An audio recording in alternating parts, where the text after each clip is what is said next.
अस्सलाम वालेकुम। आज हम fully associative and set associative cache की वर्किंग को देखेंगे और इसकी कुछ प्रैक्टिकल एग्जांपल्स को सॉल्व करेंगे ताकि इसके सारे कॉन्सेप्ट क्लियर हो जाए। देन हम मूव कर जाएंगे कैशे परफॉर्मेंस के ऊपर कि इसको मेजर करना क्यों ज़रूरी है, कैसे ये सीपीयू की परफॉर्मेंस के ऊपर इफेक्ट करता है। So let's start the video.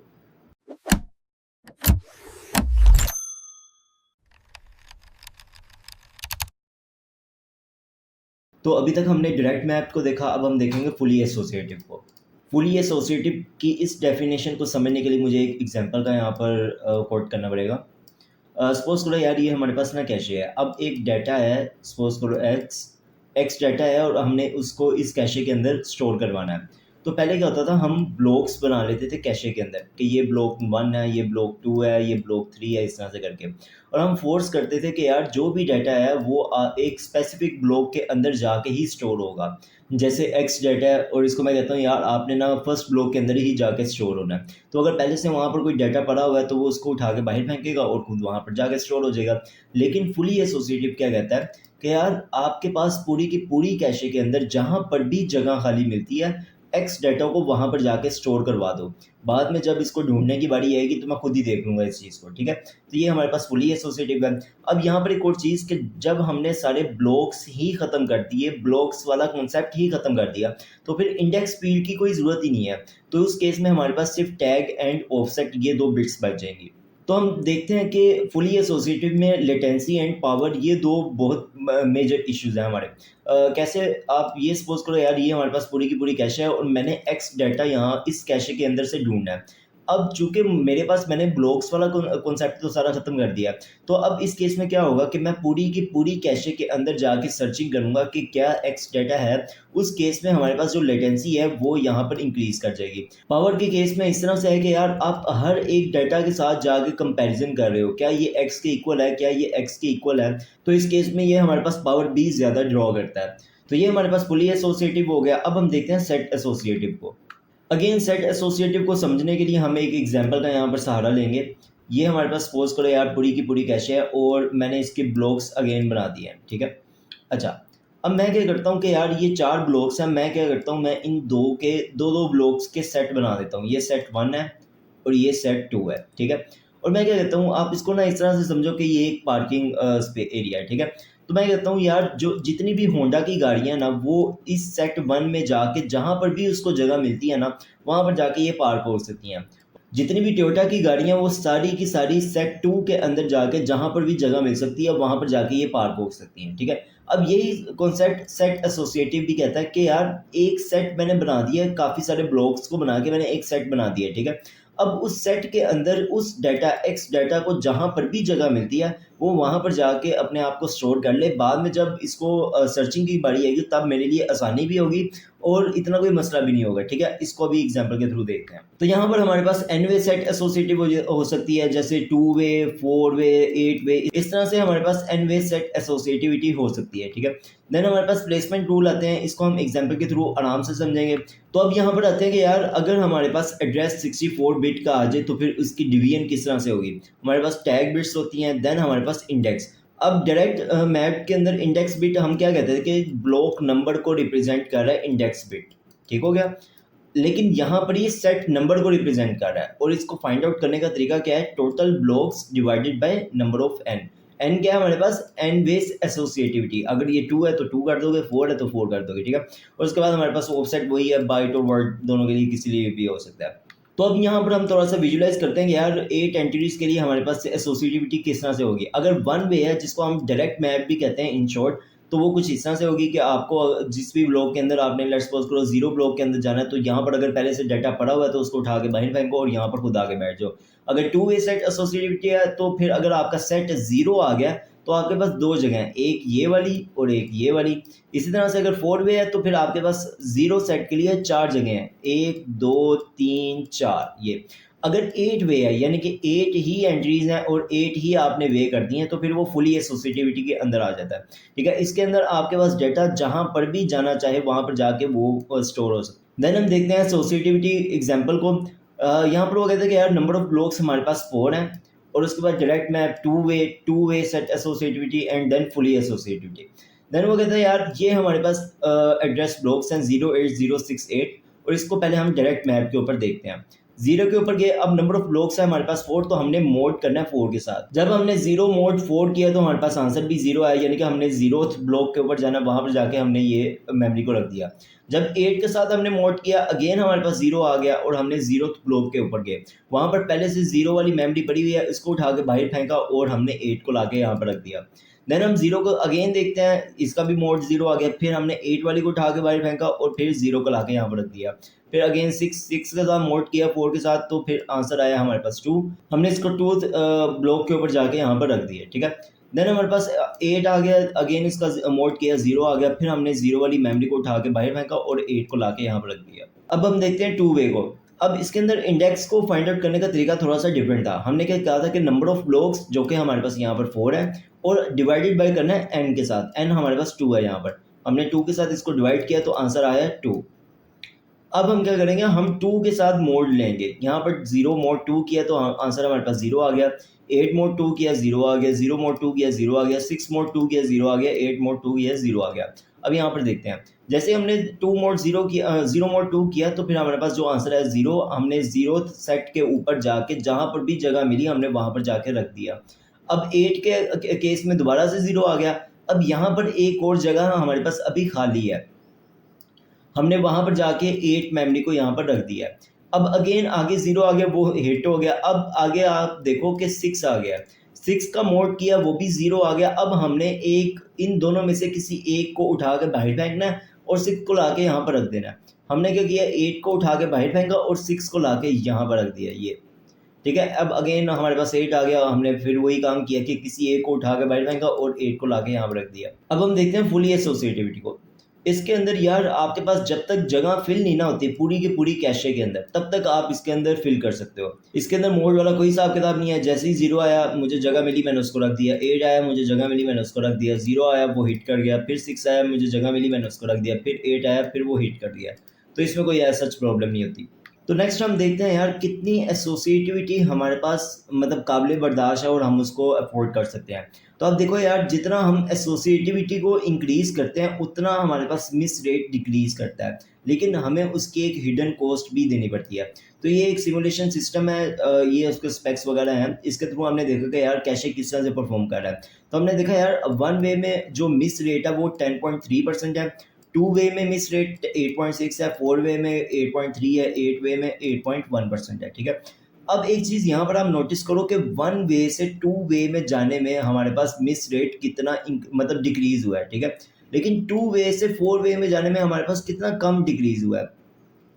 तो आप देखो यार, हार्डवेयर कॉम्प्लेक्सिटी यहाँ पर इंक्रीज़ की है, यहाँ पर उससे भी ज़्यादा इंक्रीज़ किया है, लेकिन जो हमें रिटर्न मिल रहा है वो बहुत कम मिल रहा है। तो हमें इस चीज़ का भी हिसाब किताब साथ में ही रखना होता है कि यार एसोसिएटिविटी जितनी इंक्रीज़ कर रहे हैं, क्या हमें उसके ऑपोजिट उतना रिटर्न मिल रहा है कि नहीं। तो देन हम इसका थोड़ा सा हार्डवेयर को देख लेते हैं। ये इसके कुछ स्पेक्स हैं कि 32 बिट फिजिकल एड्रेस है, 256 ब्लॉक्स हैं, 1 वर्ड पर ब्लॉक है, 4 बाइट्स यानी कि 4 वे सेट एसोसिएटिविटी है, और फिर फिजिकल एड्रेस में ये हमारे पास 3 बिट्स आ जाती हैं, ठीक है। अच्छा, अब आप यहाँ पर देखो कि यार ये कितना कॉम्प्लेक्स हो गया। अगर इसको मैं थोड़ा सा और अच्छे से समझाना चाहूँ तो ये हमारे पास डायरेक्ट मैप था, अगर आपको याद हो पिछली वीडियो में मैंने इसको बताया था, ठीक। तो ये देखो यार, ये कितना सिंपल है। अगर हम इसी को 4 वे में लेकर जाएं तो ये कितना कॉम्प्लेक्स हो जाता है। आपको यहाँ पर अगर मैं इसको थोड़ा सा समझाना चाहूँ तो ये हमारे पास इंडेक्स बीट है, ये कुछ यहाँ पर आती है। तो चूंकि ये 4 वे सेट है तो ये एक पूरे के पूरे सेट में से ये हमारे पास वो सारी की सारी ब्लॉक्स को सिलेक्ट कर लेता है। अब उसमें से जिसका टैग और वैलिड बिट यहाँ पर मैच कर जाती हैं, उनका डाटा यहाँ पर मल्टीप्लेक्सर के थ्रू होके हमारे पास डाटा मिल जाता है यहाँ पर, ठीक है। तो अगर यही 8 वे सेट एसोसिएटिविटी हो जाए तो फिर ये कितना कॉम्प्लेक्स हो जाएगा, और तो इसके इवज जो हमारे पास मिस रेट कम हो रहा है वो कितना कम हो रहा है, ठीक है। मतलब 8.3 से 8.1 तक आ रहा है, बस इतना। और इससे लेकिन उसकी हार्डवेयर कॉम्प्लेक्सिटी देखो कि वो कितनी ज़्यादा इंक्रीज हो रही है। तो देन हम देखते हैं रिप्लेसमेंट पॉलिसी।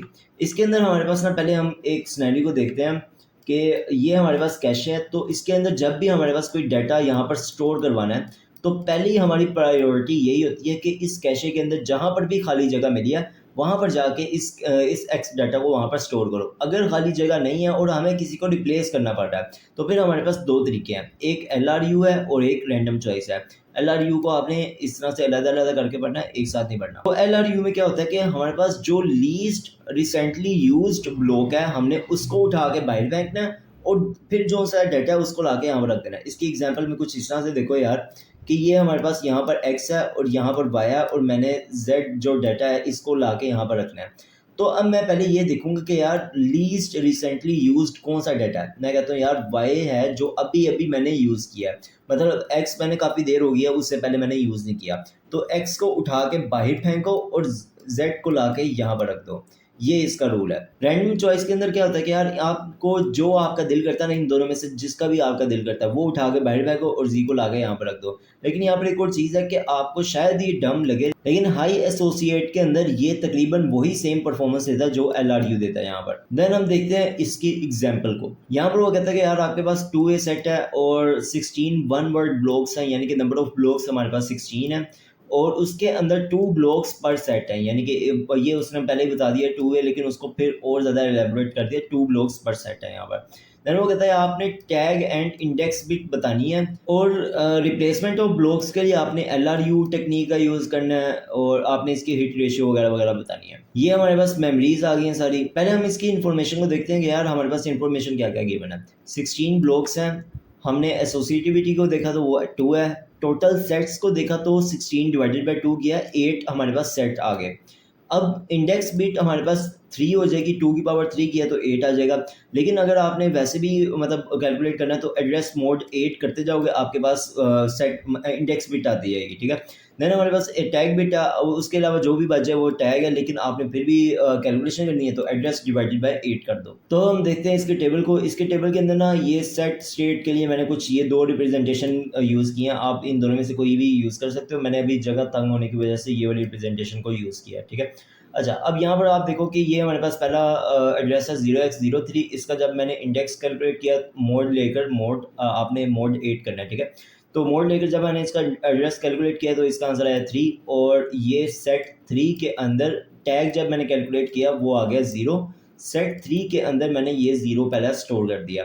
फिर 0xB4 के लिए देखा, इंडेक्स आ गया 4, टैग आ गया 22, सेट 4 के अंदर 22 को मैंने स्टोर कर दिया।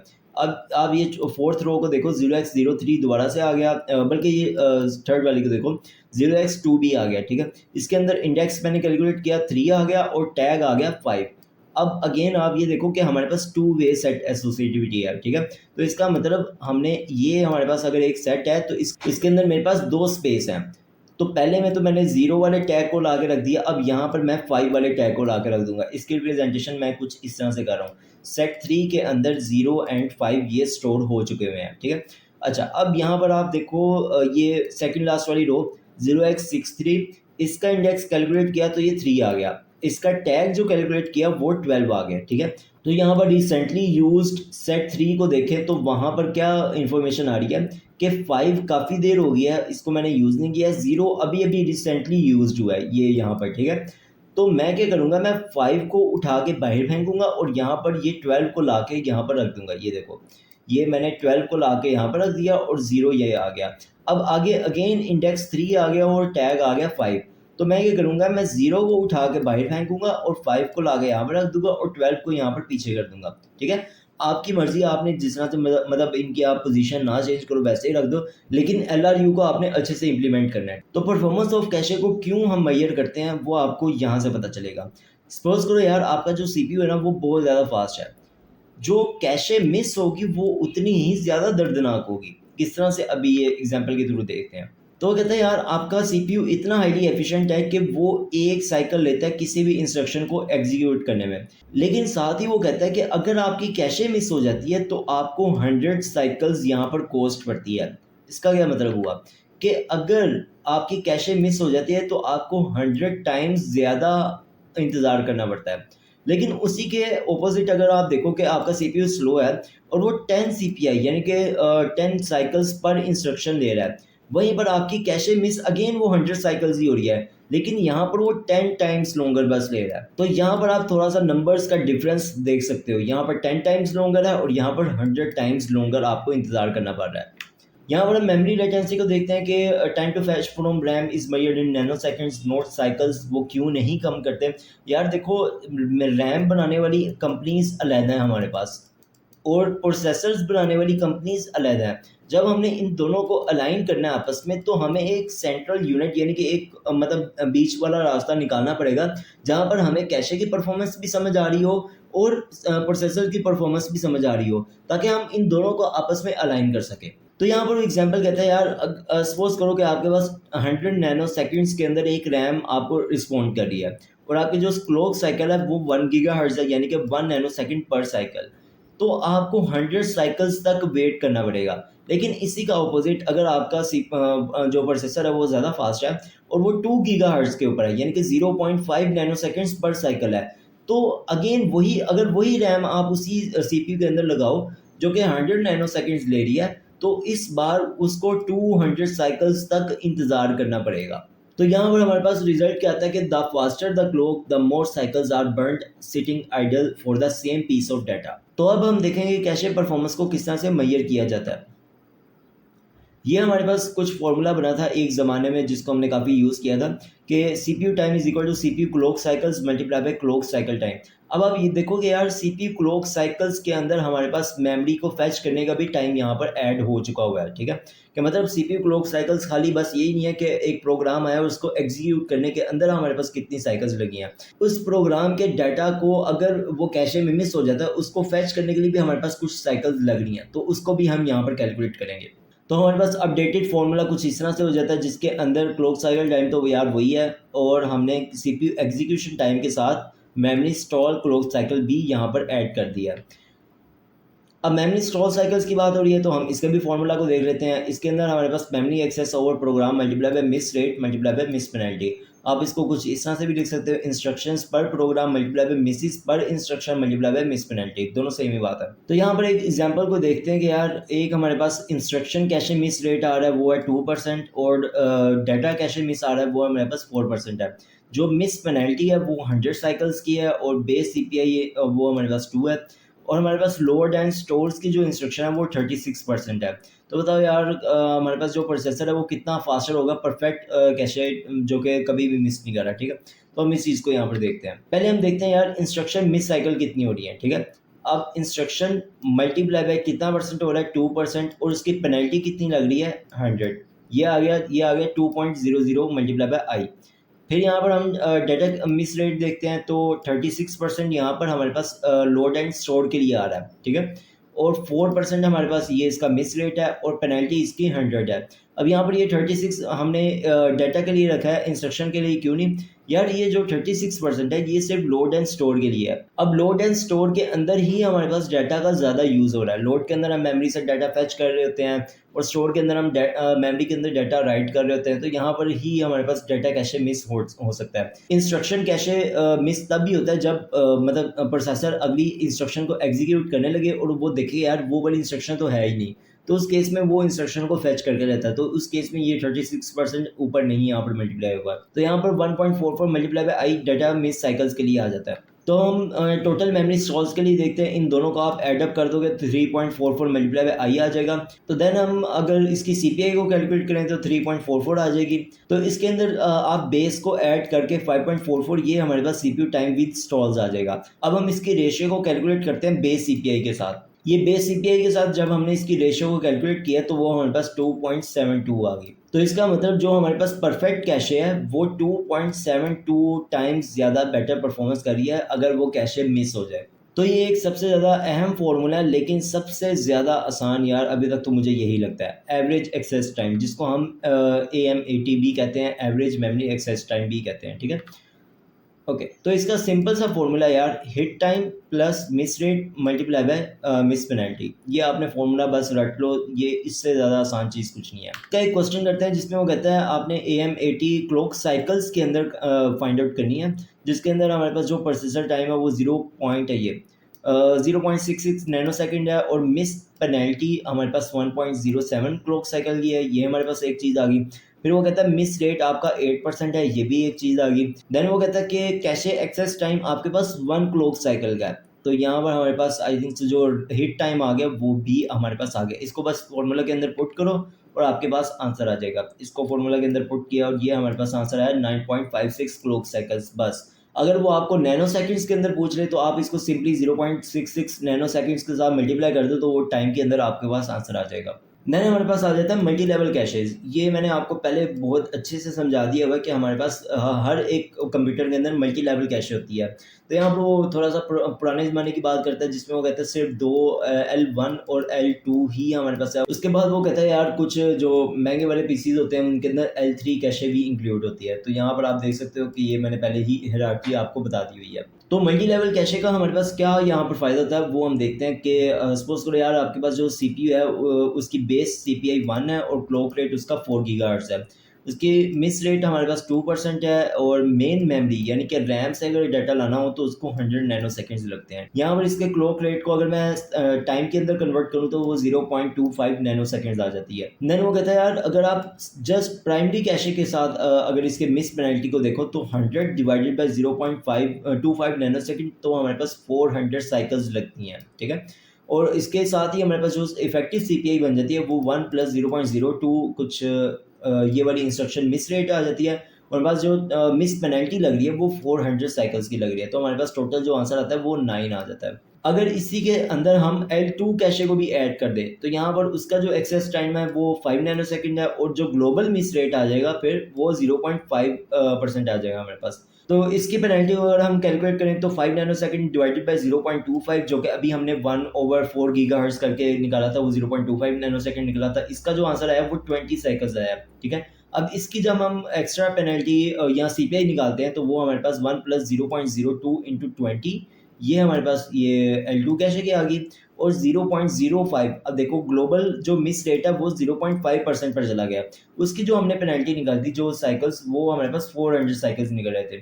उसको जब हमने मल्टीप्लाई किया तो हमारे पास यहाँ पर जो टोटल सीपीआई इफेक्टिव सीपीआई निकल रही है वो 3.4 आ रही है यहाँ पर। अब हम इसकी परफॉर्मेंस रेशियो को देखें तो 9 डिवाइड बाय 3.4 तो इसका मतलब हमारा जो सीपीयू है वो 2.6 टाइम्स बेटर परफॉर्म करेगा पीछे अगर आपके पास एक ही कैशे है। तो यहाँ पर उसी चीज़ को बस एक थोड़ा सा वर्डिंग के अंदर बता दिया कि आपके पास जो प्राइमरी कैशे है वो मिनिमल हिट टाइम के ऊपर फोकस करती है। L2 कैशे के यहाँ पर क्या फायदे हैं वो यहाँ पर बता दिए हैं और रिजल्ट्स हमारे पास कुछ ये आ गए हैं, ठीक है? तो यहाँ पर एडवांस सीपीयूज के अंदर क्या होता है कि आउट ऑफ ऑर्डर हमारे पास इंस्ट्रक्शंस एग्जीक्यूट करती हैं। ये हमने पहले भी देखा था कि किस तरह से out of order instructions execute करती हैं और वो किस तरह से हमारे लिए फायदेमंद है।